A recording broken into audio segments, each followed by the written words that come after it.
யோசேப்பு சின்ன வயசுல இருந்து 17 வயசுல இருந்து அவனுக்கு கொடுத்த விஷனோடவே இருக்கிறான். என்ன விஷனு?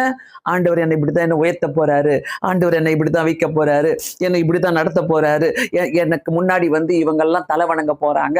அவனுடைய கனவுகள் எல்லாத்தையும் அவன் சொல்லி சொல்லி நினைத்தா யார் அப்படியே அவனுக்குள்ளேயே அவன் வைத்து வைத்து பார்க்கறான். அவனை எடுத்து பானபாத்திரக்காரன் உபயோகப்படுத்தினாலும் 2 வருஷம் கழிச்சு பார்வோனுக்கு அந்த அந்த கனவுகள் வரும்போது, அந்த ட்ரீம்ஸ் வரும்போது அவனை கொண்டு வர சொல்றாரு. சிறைச்சாலையிலிருந்து விடுதலை பண்ணி இம்மிடியட்டா அவனுக்கு ஒரு விடுதலை.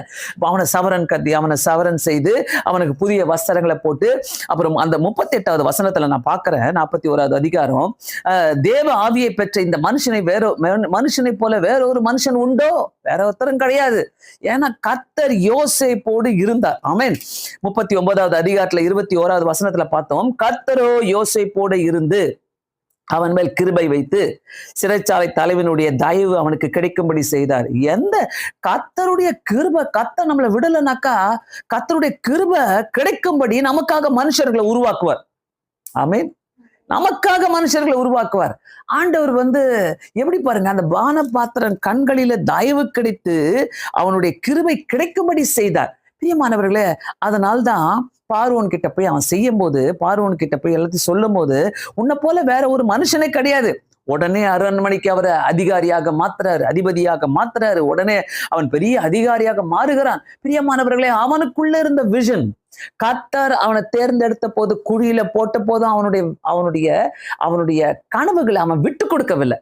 அவனுடைய ட்ரீம்ஸ் அவன் விட்டு கொடுக்கவில்லை. அவனை குழியில போட்டாலும் சரி, சிறைச்சாலையில போட்டாலும் சரி, ஒரு நாளும் யோசேப்புக்குள்ள இருந்தது என்ன தெரியுமா? ஒரு போல்டு விஷன் அண்ட் ட்ரீம் அவனுக்குள்ள இருந்தது. ஒரு ஃபெய்த், இது கண்டிப்பா நடக்கும், கண்டிப்பா என்னை உயர்த்துவார். எந்த கார்னர்ல போனா கூட, உலகத்துல எப்படி போனாலும் சரி, கர்த்தர் எனக்காக ஒண்ணு சொல்லியிருக்கிறார்னாக்கா என்னை தள்ளி விடவே இல்லை. தாம் தெரிந்து கொண்ட ஜனங்களை அவர் தள்ளி விடவே இல்லை.